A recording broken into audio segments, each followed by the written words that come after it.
उत्तराधीन सूत्र में परमात्मा महावीर देव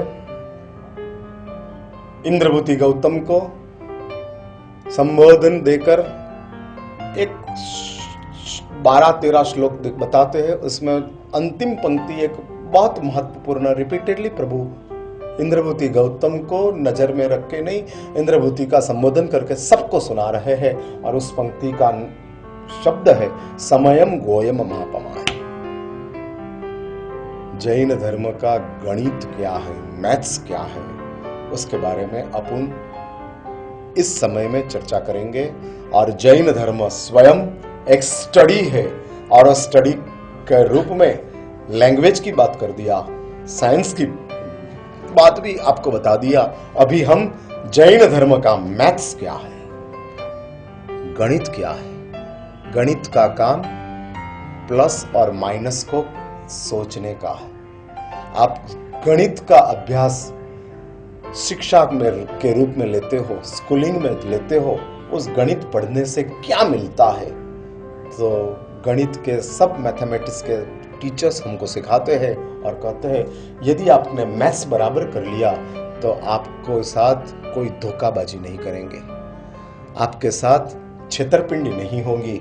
ऐसी बात वो लोग सिखाते हैं, क्योंकि गणित का माहिर अपना हिसाब, अपना अकाउंट सही तरह से कर सकता है, प्लस और माइनस को सोच सकता है।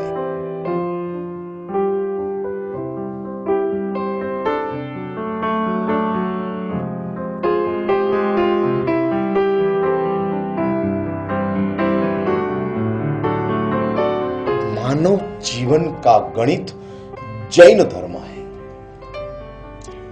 और मानव जीवन में सबसे महत्वपूर्ण जो संपत्ति प्राप्त हुई है, वो संपत्ति का नाम है समय।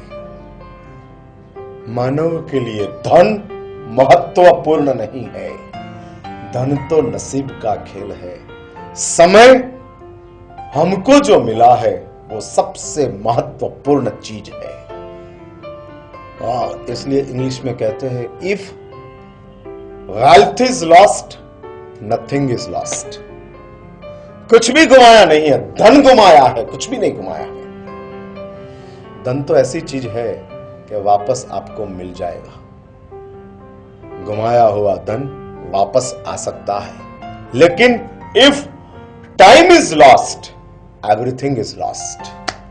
कुछ भी नहीं बचेगा। धन बच गया, शरीर बच गया, घर बच गया, परिवार बच गया, लेकिन अपने पास समय नहीं है। तो अब क्या करेंगे? अब क्या करेंगे? गौर से सोचो। जिंदगी में सब बच गया, समय नहीं बचा, तो इस जिंदगी में बची हुई सब चीज ऐसे ही छोड़ के जाना पड़ेगा। कुछ अपने साथ नहीं आएगा, नहीं आएगा।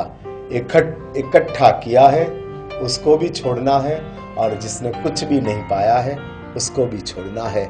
इकट्ठा करके छोड़ने वाले इस संसार में से जाते हैं, रोते रोते जाते हैं, और छोड़कर जिसने कुछ भी नहीं पाया है ऐसा जाता है, हंसते हंसते जाते हैं। जैन धर्म का मैथ्स है, समय को इस्तेमाल सही तरीके से करो।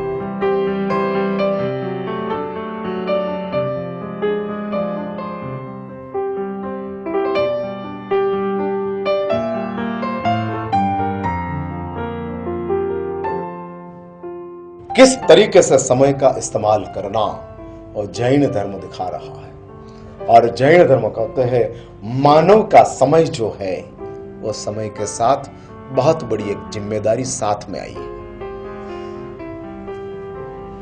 धर्म महासत्ता अपने अपने आप को जन्म लेते हैं तब समय देते ही, और समय देने के साथ धर्म महासत्ता कहती है कि समय का सही इस्तेमाल किया तो तुझे उसका मल्टीप्लिकेशन में, गो वृद्धि में तुझे उसका रिजल्ट प्राप्त होगा। यदि समय का इस्तेमाल सही नहीं किया,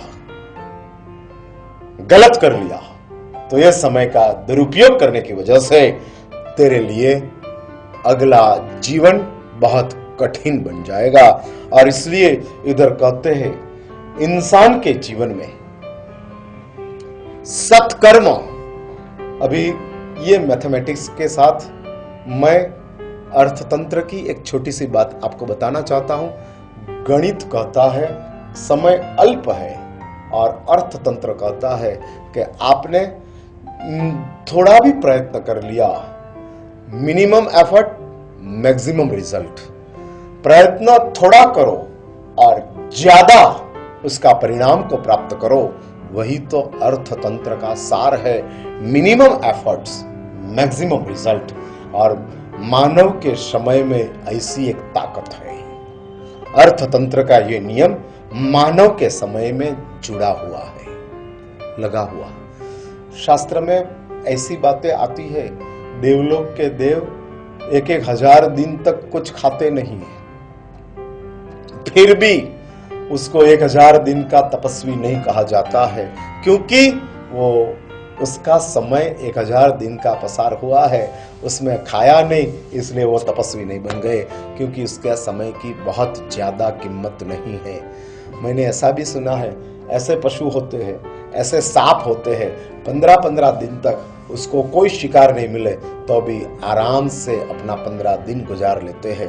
एक भी शिकार नहीं किया हुआ सांप 15 दिन तक आराम से जी सकता है, तो 15 दिन किसी का शिकार नहीं किया, फिर भी सांप अहिंसक नहीं है, हिंसक ही है।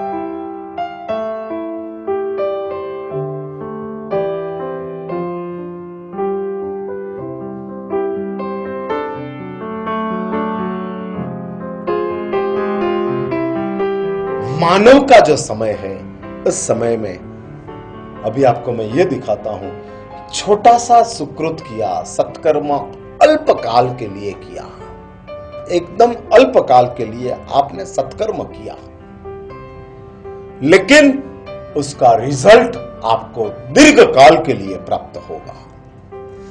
यही तो जैन धर्म की कमाल है, यही तो जैन धर्म की एक विशेषता है।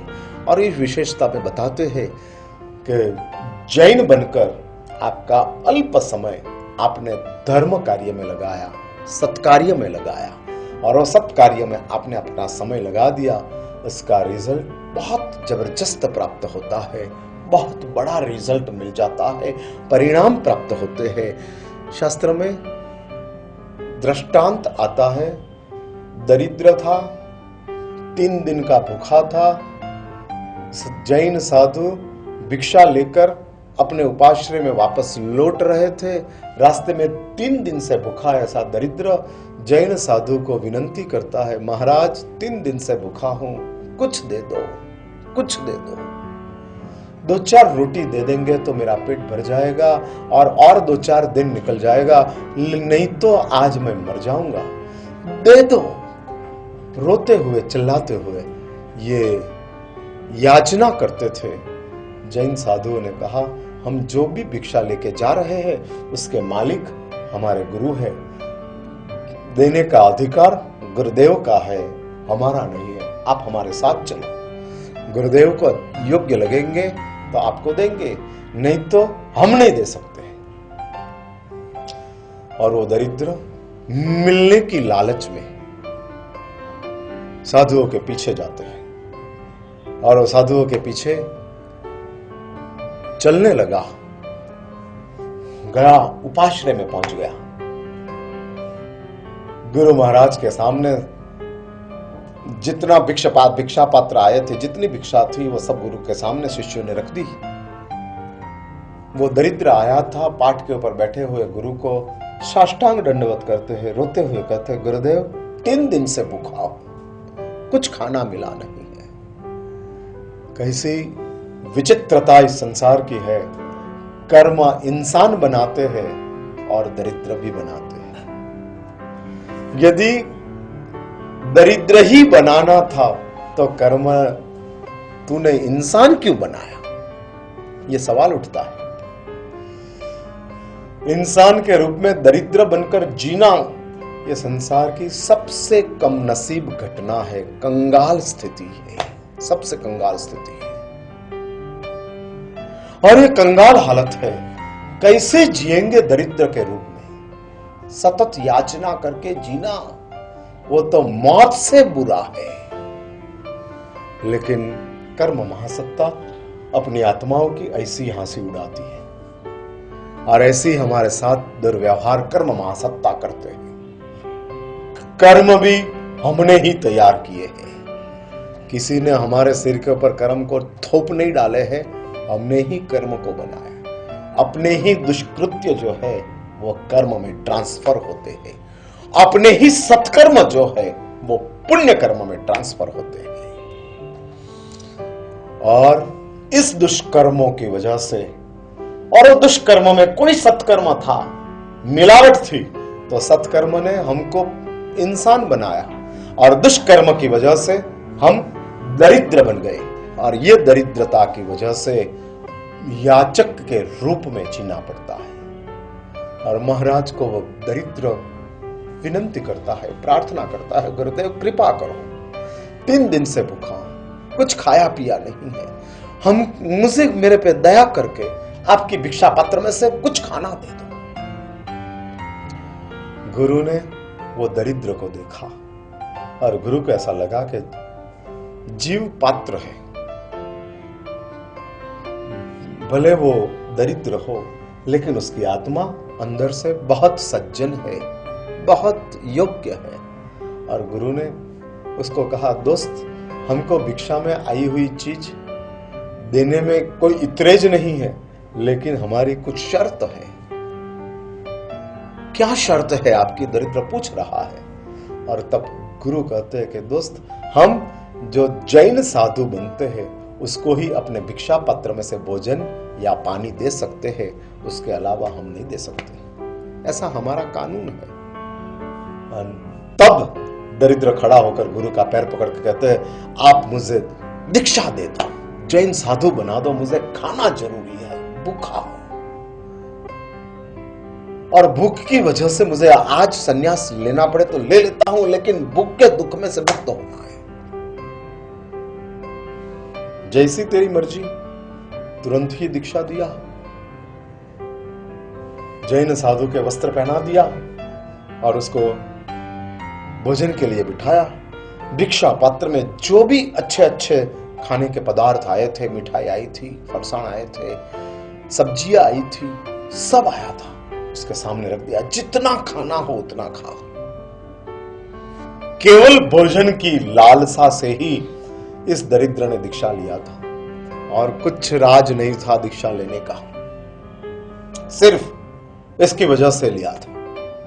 उसको बेचारे को पता ही नहीं था कि दीक्षा की लाइफ क्या है, कैसे जीना है, कैसा हमारा जीवन रहेगा, कुछ पता नहीं था। और कुछ जानने की उसने धीरज भी नहीं थी, उसको तो जल्दी भोजन लेना था। और इसकी वजह से गुरु ने दे दिया, भोजन शुरू किया, बहुत खाया। 3 दिन का भूखा था, जन्म का गरीब था, कभी ऐसे स्वादिष्ट और मूल्यवान पदार्थ कभी खाए नहीं थे। काजू बादाम खाए, पिस्ता खाए, सीरा पूरी खाया, हलवा खाया, सब खाया। और ये सब खाने की वजह से पेट की पाचन शक्ति ये सब पदार्थों को पचाने के लिए समर्थ नहीं थी। खाया, शाम तक खाते रहा। गुरु ने भी उसको खाने दिया। और संध्या का समय हो गया। गुरु ने कहा, चलो सूर्य अस्त हो गया है, अब भोजन पानी सबका परित्याग करना पड़ेगा। जी गुरुदेव, छोड़ देते हैं, कल खाएंगे, ठीक है। और शाम का प्रतिक्रमण वगैरह की विधि हो गई। हो जाने के बाद रात के समय में संधारा करने का अवसर आया, सोने को गया और पेट में शूल उत्पन्न हुआ, भयंकर वेदना शुरू हुई। पाचन शक्ति, लीवर फट गया, बर्स्ट हो गया। इतने गरिष्ठ पदार्थ लीवर के ऊपर पड़े कि लीवर वजन बर्दाश्त नहीं कर पाया और फाट गया। वैद्यों को बुलाया, बड़े बड़े लोग आए, सेवा शुश्रूषा करने लग गए। जिस सेठ ये लोग गरीब के रूप में ये आदमी उन लोगों की हवेलियों के पास जाता था और उसको हकाल के भगा देते थे, वही सब शेठ लोग साधु बनने के बाद उसके पैर छूने लग गए, सेवा शुश्रूषा करने लग गए, और सेवा शुश्रूषा करने के साथ उसको पूछने लग गए, कैसे हो, मजा में हो, आनंद में हो, हम आपकी सेवा शुश्रूषा करते हैं, भोजन वगैरह आपकी दवाई औषधियों की व्यवस्था करते हैं और आप अच्छी तरह से आपको सेवा करके हम आपको स्वस्थ बनाने का प्रयत्न कर रहे हैं, ऐसा सब सेठिए लोग कहते हैं। तब ये दरिद्र जो खाने के लिए जैन साधु बना था, वो सोचता है कि एक ऐसा जैन साधु जीवन कितना महान। अभी उसमें जैन साधुओं के जीवन के प्रति का आदर का काम शुरू हुआ। ये छोटा सा सत्कर्म, 6-8 घंटे का साधु जीवन तो भोजन के लिए था, उसका कोई जीवन की कोई कीमत नहीं थी, उस जीवन का कोई सत्कर्म नहीं था, सिर्फ वस्त्र बदले थे, उसके अलावा कुछ नहीं बदला था। लेकिन अभी सोच बदलने की शुरुआत होती। और सुनो आगे की बात, कैसे सोच बदलती है और सोचता है कि कितना जबरदस्त जैन साधु जीवन है। एक सिर्फ मैंने वस्त्र बदल दिया और सब जानते हैं कि खाने के लिए वस्त्र बदले हैं, फिर भी जैन साधु के वस्त्र के प्रति का इन लोगों का आदर कितना है। मेरी सेवा शुश्रूषा करते हैं, मेरे पैर दबाते हैं, मेरे चरणों में झुकते हैं, और ये साधुओं को कितना सम्मान देते हैं। कितना महान जैन साधु जीवन है। और वो दरिद्र संकल्प करता है कि यदि मैं सुबह रोग मुक्त हो जाऊं तो सच्ची दीक्षा लेकर अपना जीवन को आत्मकल्याण की ओर ले जाना है और जीवन स्वच्छ और शुद्ध बनाना है, साधु जीवन उत्तम रूप से उसका पालन करना है। और ऐसा हृदय का भाव प्रकट हुआ, यही एक सत्कर्म। हृदय का भाव भी जैन धर्म की नजर में सत्कर्म है। बाह्य क्रियाओं को ही जैन धर्म सत्कर्म कहते नहीं है, अंतर के भाव को भी जैन धर्म सत्कर्म कहते हैं। और ये 2, 5, 10, 15, 20 मिनट का भावों का सत्कर्म की वजह से इतना जबरदस्त पुण्य कर्म ये गरीब की आत्मा ने हासिल किया। इतना जबरदस्त पुण्य कर्म प्राप्त किया कि जिस पुण्य की वजह से आयुष्य तो पूर्ण हो ही रहा था, नक्की था, लीवर फट गया था, बचने का कोई चांस नहीं था। और जैन साधु के रूप में लास्ट में ऐसा सोचते सोचते अरिहंते शरणम पवज्जामि, सिद्धे शरणम पवज्जामि, साहू शरणम पवज्जामि, केवली पन्नतम धम्मम शरणम पवज्जामि, ऐसे पाठ करते करते वो गरीब जैन बने हुए जैन साधु ने अपना प्राण छोड़ दिया। मरने के साथ वो दूसरे जन्म में लास्ट आधे घंटे का सत्कर्म से उसको सम्राट संप्रति का जीवन प्राप्त हुआ, सम्राट संप्रति के रूप में जन्म प्राप्त किए। इसलिए जैन धर्म का गणित है, मानव जीवन का समय अल्प भी समय आप सत्कर्म में लगाएंगे तो लंबा समय तक का आपको परिणाम प्राप्त होगा।